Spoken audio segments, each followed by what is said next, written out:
Sasa vile anakuja anajikalisha hapo hivyo na kijana anaenda hapa anamuuliza shida ni nini.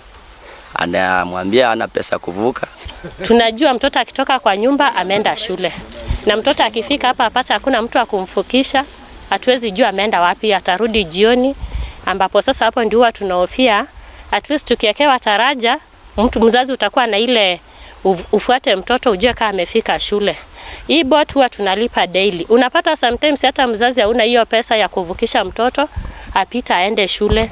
Unapata mtoto amekaa nyumbani juu hakuna hiyo pesa ya kuvukisha mtoto kwa bot. Kama unaweza pata mtoto ameshika urafiki na tu vijana huku, unapata anampea pesa ndio avuke bot, ambapo ni kudanganywa, anakwanga anadanganywa na vijana wadogo wadogo.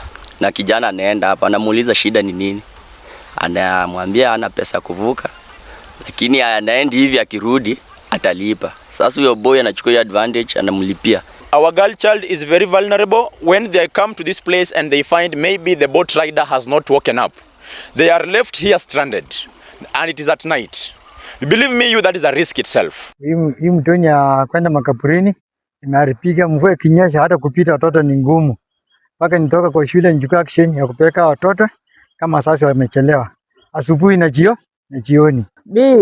Naofia sana hii daraja sababu saa zingine wakati mvua inakuwa imenyesha mingi, nafikiria mtoto hawezi vuka peke yake, paka mwenyewe nikuje nimpitishe sababu hata venye saa hii imetolewa miti, mtoto hawezi vuka. Kuna wakati mtoto alikuwa anafuata mama yake huku kwa mtoni, lakini bahati mbaya aliteleza akaanguka ndani, alikufa. But now when they leave school and they are going home, we are not guaranteed of their safety because there's a bridge here that has been in a very bad situation for a very long time.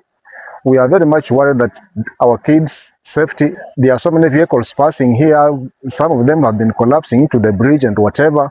So our worry is the government is waiting for our kids maybe to die here so that they come up rushing to rectify this. Na tumekuwa na shida sana kwa sababu zile temporary bridges zenye zilikuwa zimewekwa makeshift footpaths zilikuwa zimewekwa, mingi zao zimeoza, na saa hizi wananchi wanapata ugumu sana kupita katika hizi bridges. Tukatengeneza hii ambayo bado ni temporary, lakini inaweza saidia wanafunzi wapite waende shuleni bila kukuwa na wasiwasi yoyote. Na hii ni hawa wananchi wote ni walipa ushuru, na mambo kama haya inatakana itengenezwe na county government.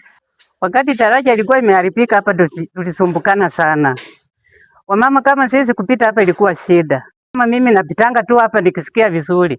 Na siku ile nilikuwa hata nikifika hapa naanza tu kulia, nitaanguka huko ama nitapona. Wakati daraja yetu ilikuwa imeharibika, wamama wajawazito tulikuwa tunahangaika sana.